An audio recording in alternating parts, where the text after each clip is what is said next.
We're going to give you a brief demonstration on how to complete the Build a Histogram assignment for Math 7 in Google Draw. It's given you the numbers below to represent the ages of lottery winners in the last 5 years, and it's asking you to fill in the frequency table and to create a histogram. You'll notice that the data for the age of the lottery winners is right above the table. But it has not been sorted into these particular categories yet. The way that you're going to do that is to go up to this icon, the select line, and pick any line. This will allow you to make a tally mark as you go. So for our first piece of data, 38, that would fall into the category of 30 to 39. So I would put a tally mark here. Once I've created my tally mark, if I want to create more marks, I can continue using this tool. However, I'm going to do it a little bit of an easier way, or at least what I feel is an easy way. Make sure that you switch back over to the arrow when you want to do something else. I'm going to click on the tally mark that I created here and have my format options. And I want to make my line a little bit wider so that I can see it a little bit better. So now when you look, you can see that my tally is a little bit bigger. Now instead of recreating this tally or redrawing it, you can redraw each tally, or you can hit Control Copy while it's highlighted and Control Paste, then create another tally mark where you can move around. So I had one for 38.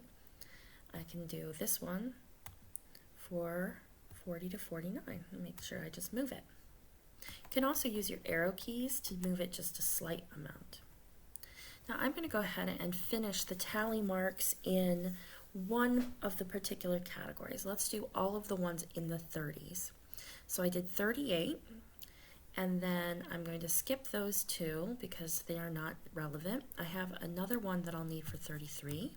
So I'm going to highlight this, hit copy and paste, and that gives me another tally. I can move up next to this. So for 33, then I keep going.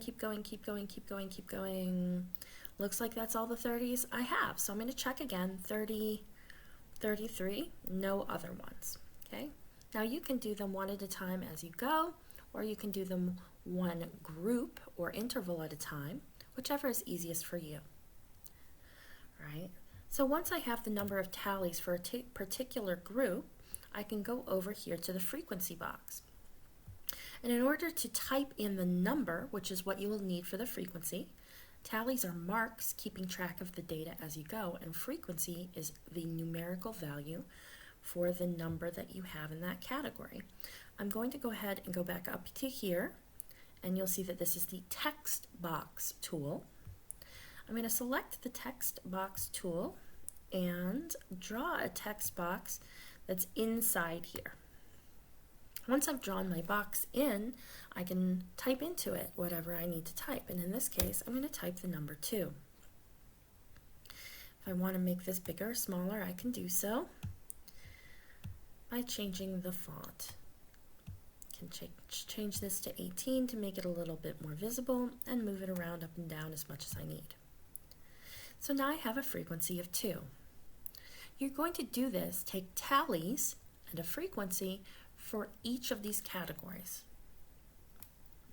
After I've completed this entire frequency table, using all of the data we've been provided, we want to create a bar graph. Now the bar graph has already been created for you at the bottom, but what you'll need to do is resize the bars to make sure that they match your category. So the category that we're currently working with is 30 to 39, and we had a frequency of 2. The 30 to 39 category is this yellow bar. Do you see how it says 30 to 39 in the x-axis at the bottom?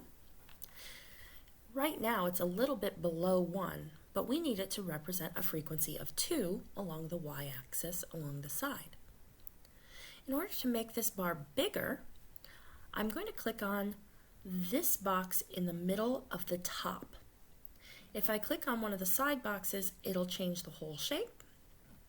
But if I just click on this one and hold down my mouse button, I can change the size of it up and down.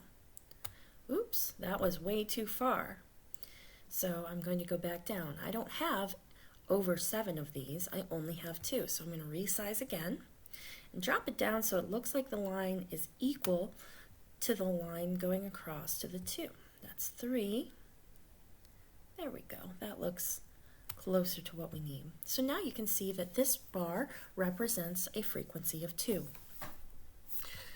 You're going to do this for each of the bars, resizing them so that they match the frequency that you created in your frequency table above.